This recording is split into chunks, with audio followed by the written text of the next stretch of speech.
ಜೈ ಶ್ರೀ ಗುರುದೇವ್.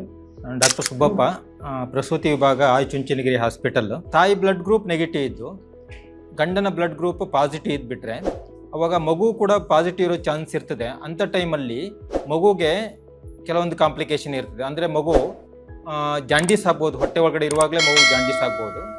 ಮಗುಗೆ ರಕ್ತ ಕಣಗಳು ಡ್ಯಾಮೇಜ್ ಆಗಿಬಿಟ್ಟು ಅದು ರಕ್ತಹೀನತೆ ಆಗಿಬಿಟ್ಟು ಮಗುದ ಹಾರ್ಟ್ ಫೇಲ್ಯೂರ್ ಆಗಿ ಮಗು ಹೊಟ್ಟೆ ಒಳಗಡೆ ತೊಂದರೆ ಆಗೋ ಚಾನ್ಸ್ಗಳಿರ್ತದೆ. ಹಾಗಾಗಿ ಆ ರೀತಿ ನೆಗೆಟಿವ್ ಪ್ರೆಗ್ನೆನ್ಸಿ ಅಂತ ಹೇಳ್ತೀವಿ.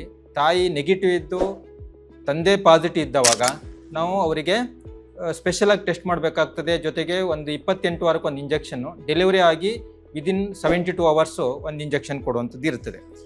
ಇವೆಲ್ಲ ತಾಯಿ ಬಗ್ಗೆ. ಆದರೆ ಮಗುದು ಬೇರೆ ಬೇರೆ ಕಾರಣಕ್ಕೆ ಬಿ ಪಿ ಇರ್ಬೋದು, ಶುಗರ್ ಇರ್ಬೋದು, ಥೈರಾಯ್ಡ್ ಇರ್ಬೋದು, ಬೇರೆ ಬೇರೆ ಕಾರಣಕ್ಕೆ ಮಗು ಹೊಟ್ಟೆ ಒಳಗಡೆ ಅದ್ರ ಗ್ರೋತ್ ಕಡಿಮೆ ಆಗೋ ಚಾನ್ಸ್ ಇರ್ತದೆ, ಬೆಳವಣಿಗೆ ಕಡಿಮೆ ಆಗೋ ಚಾನ್ಸ್ ಇರ್ತದೆ. ಅವಾಗಲೂ ಕೂಡ ಮಗು ಹುಟ್ಟಿದಾದ್ಮೇಲೆ ಹೆಲ್ದಿ ಆಗಿ ಇರಲಿಕ್ಕೆ ಸಾಧ್ಯ ಇರೋದಿಲ್ಲ ಅಂತ.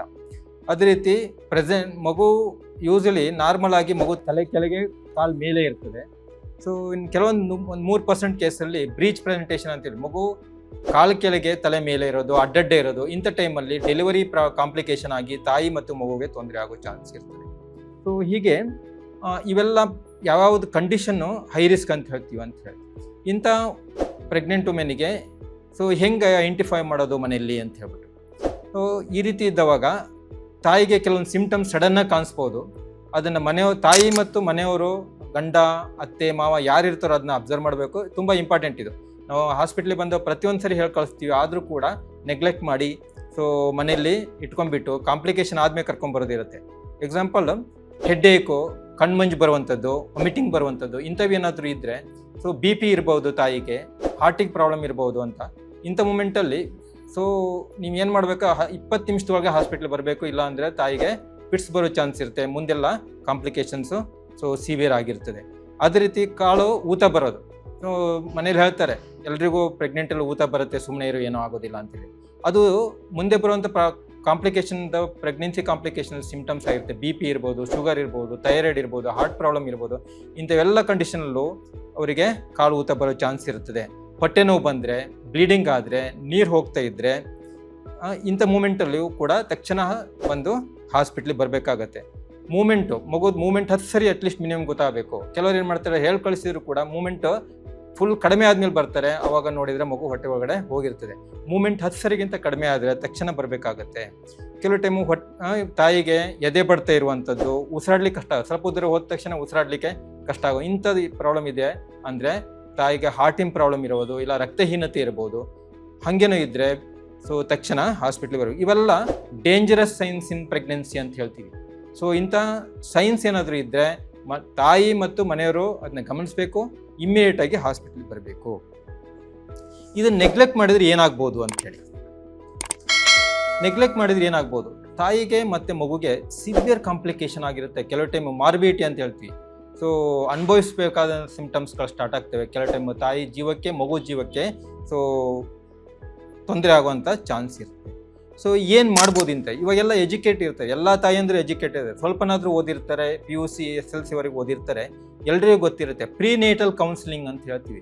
ಅಂದರೆ ಮದುವೆ ಆದಮೇಲೆ ಪ್ರೆಗ್ನೆಂಟ್ ಆಗೋಕ್ಕಿಂತ ಮೊದಲೇ ಡಾಕ್ಟರ್ ಹತ್ರ ಬಂದು ಏನಾದರೂ ಪ್ರಾಬ್ಲಮ್ ಇದೆಯಾ, ಶುಗರ್ ಬರುವಂಥದ್ದು ಇದೆಯಾ, BP ಬರುವಂಥದ್ದು ಇದೆಯಾ, ಅಂಗವಿಕಲತೆ ಬರುವಂಥ ಸಂಭವಗಳು ಏನಾದರೂ ತಾಯಿಯಲ್ಲಿ ಇರುತ್ತದೆಯಾ, ಇಂಥದಂತ ನೋಡಿ ಪ್ರೀನೇಟಲ್ ಕೌನ್ಸಿಲಿಂಗ್. ಅಂದರೆ ಪ್ರೆಗ್ನೆನ್ಸಿಗಿಂತ ಮೊದಲೇ ಬರಬೇಕು.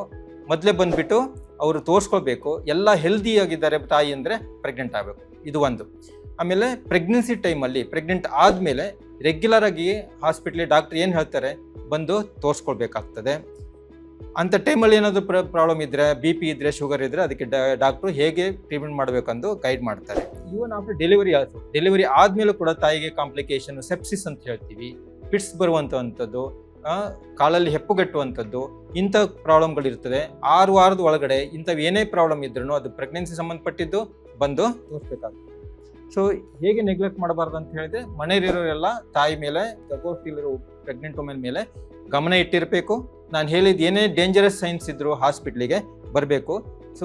ಏನೇ ಸೈನ್ಸ್ ಇದ್ದರೂ ನಾಳೆ ಹೋಗೋಣ, ನಾಡ್ದು ಹೋಗೋಣ ಅಂದರೆ ಅಷ್ಟೊತ್ತಿಗೆ ಕಾಂಪ್ಲಿಕೇಶನ್ ಆದರೆ ಆಮೇಲೆ ಹಾಸ್ಪಿಟ್ಲಿಗೆ ಬಂದರೆ ಅದು ಅಷ್ಟು ಚೆನ್ನಾಗಿರೋದಿಲ್ಲ ಅಂತ. ಏನಾಗುತ್ತೆ ನೆಗ್ಲೆಕ್ಟ್ ಮಾಡಿದ್ರು ಅಂತೇಳಿ ಆಲ್ರೆಡಿ ನಾ ಹೇಳಿದೆ. ತಾಯಿ ಮತ್ತು ಮಗುಗೆ ಜೀವಕ್ಕೆ ಕುಂದು ಬರುವಂಥ ಪ್ರಾಬ್ಲಮ್ವರೆಗೂ ಆಗುವಂಥ ಚಾನ್ಸ್ಗಳು ಇರ್ತದೆ. ಇಂಥ ಟೈಮಲ್ಲಿ ಯಾರ್ಯಾರು ನಿಮಗೆ ಹೆಲ್ಪ್ ಮಾಡ್ತಾರೆ, ಯಾರು ಹೆಲ್ಪ್ ಮಾಡ್ತಾರೆ? ಮನೆ ಹತ್ರ ಆಶಾ ಕಾರ್ಯಕರ್ತರು ಇರ್ತಾರೆ. ಅವರಿಗೆ ಸಿಂಪ್ಟಮ್ಸ್ ಯಾಕೋ ಸರಿ ಇಲ್ಲ, ಬಂದು ನೋಡಿ ಅಂದರೆ ಅವರು ಬಂದು ನೋಡಿಬಿಟ್ಟು ಯಾವಾಗ ಅಧಿಕಾರಿಗೆ ಇನ್ಫಾರ್ಮ್ ಮಾಡಬೇಕು ಅವ್ರಿಗೆ ಇನ್ಫಾರ್ಮ್ ಮಾಡ್ತಾರೆ, ಎಲ್ಲಿ ಹೋಗ್ಬೇಕಂತ ಅವ್ರು ಹೇಳ್ತಾರೆ. ಅಥವಾ ಹತ್ತಿರ ನಿಮ್ಮ ಮನೆ ಹತ್ರ PHC ಹಾಸ್ಪಿಟ್ಲ್ ಇರುತ್ತೆ, CHC ಹಾಸ್ಪಿಟ್ಲ್ ಇರುತ್ತೆ, ತಕ್ಷಣ ಅಲ್ಲಿ ಹೋಗಿ BP ಶುಗರ್ ಟೆಸ್ಟ್ ಮಾಡ್ಕೋಬೋದು. ಇಂಥ ತೀರಾ ಎಮರ್ಜೆನ್ಸಿ ಕೆಲವರಿಗೆ ಮನೆಯಲ್ಲೇ ಪಿಟ್ಸ್ ಬಂದುಬಿಡ್ತದೆ. ಸುಮಾರು ಜನರಿಗೆ ಮನೇಲಿ 4-5 ಪಿಟ್ಸ್ ಬಂದ್ರೂ ಮನೇಲಿ ಇಟ್ಟು ಕೂತ್ಕೊಳ್ತಾರೆ. ಆಮೇಲೆ ತಾಯಿ ಎಚ್ಚೆತ್ತಪ್ಪ ಹೋದ ತಕ್ಷಣ ಬಂದು ಕರ್ಕೊಂಡ್ಬರ್ತಾರೆ. ಸೊ ಅಂಥ ಮೂಮೆಂಟಲ್ಲಿ ತಕ್ಷಣ 108 ಆಂಬ್ಯುಲೆನ್ಸಿಗೆ ಕಾಲ್ ಮಾಡಿದರೆ ಅವ್ರು ಯಾರನ್ನು ನೀವು ಡಾಕ್ಟ್ರ್ ಬರೋ ತನಕ ವೆಯ್ಟ್ ಮಾಡೋದು ಅವೆಲ್ಲ ಏನಿರಲ್ಲ, ತಕ್ಷಣ ಹತ್ತಿರ ಹಾಸ್ಪಿಟ್ಲಿಗೆ ಕರ್ಕೊಂಡು ಹೋಗ್ತಾರೆ. ಹಾಗಾಗಿ ಇವೆಲ್ಲ ಹೈ ರಿಸ್ಕ್ ಪ್ರೆಗ್ನೆನ್ಸಿ ಇರ್ತದೆ. ಡೇಂಜರಸ್ ಸೈನ್ಸ್ ಯಾವುದು ಅಂತ ಹೇಳಿದೆ, ಯಾಕೆ ನೆಗ್ಲೆಕ್ಟ್ ಮಾಡಬಾರ್ದು ಅಂತ ಹೇಳಿದೆ. ಇಂಥವೇನೇ ಪ್ರಾಬ್ಲಮ್ ಇದ್ರೂ ತಕ್ಷಣ ಹಾಸ್ಪಿಟ್ಲಿಗೆ ಬಂದರೆ ಟ್ರೀಟ್ಮೆಂಟ್ ಮಾಡ್ಕೋಬೋದು. ಸೊ ಅದೇ ಆರೋಗ್ಯವಂತ ತಾಯಿ, ಆರೋಗ್ಯವಂತ ಮಗು, ದೇಶದ ಸಮೃದ್ಧಿ. ಸೊ ಇದನ್ನೆಲ್ಲ ತಲೆಯಲ್ಲಿ ಇಟ್ಕೊಂಡ್ಬಿಟ್ಟು ಸೊ ಮನೆಯಲ್ಲಿ ಗರ್ಭವತಿ ಅಲ್ಲದೆ ಮನೆಯಲ್ಲಿ ಫ್ಯಾಮಿಲಿ ಮೆಂಬರ್ಸು ಆ ಗರ್ಭವತಿ ಆದವ್ರನ್ನ ಅಬ್ಸರ್ವ್ ಮಾಡ್ತಾ ಇರಬೇಕಾಗತ್ತೆ. ನಮ್ಮ ಹಾಸ್ಪಿಟ್ಲಲ್ಲಿ ಎಲ್ಲದಕ್ಕೂ ಕೂಡ ಮ್ಯಾನೇಜ್ ಮಾಡುವಂಥ ಎಲ್ಲ ಸುಸಜ್ಜಿತವಾದ ವ್ಯವಸ್ಥೆ ಇರುತ್ತೆ. ಸೊ ಇಂಥ ಪ್ರಾಬ್ಲಮ್ ಏನೇ ಆಯ್ತು ಅಂದ್ರೂ ನಮ್ಮ ಹಾಸ್ಪಿಟಲ್ ಬಂದರೆ ಇದೆಲ್ಲ ರೀತಿ ಮ್ಯಾನೇಜ್ಮೆಂಟು ಕೂಡ ಮಾಡುವಂಥ ಔಷಧಿ ಇರುತ್ತೆ. ಸೊ ಹಾಗಾಗಿ ಇದನ್ನು ತಿಳ್ಕೊಂಬಿಟ್ಟು ಪ್ರೆಗ್ನೆಂಟ್ ಆದವರು ತಿಳ್ಕೊಂಬಿಟ್ಟು, ತಾಯಿ ಕಾರ್ಡಲ್ಲೂ ಇದ್ರ ಬಗ್ಗೆ ಎಲ್ಲ ಮೆನ್ಷನ್ ಮಾಡಿರ್ತಾರೆ, ಎಲ್ಲ ಕೊಟ್ಟಿರ್ತಾರೆ. ಸೊ ಅದನ್ನೆಲ್ಲ ಓದ್ಕೊಂಡ್ಬಿಟ್ಟು ತಿಳ್ಕೊಂಬಿಟ್ಟು ಆರೋಗ್ಯವಂತವಾಗಿರಿ, ಆರೋಗ್ಯವಾದ ಮಗುವನ್ನು ಡೆಲಿವರಿ ಮಾಡಿ. Thank you.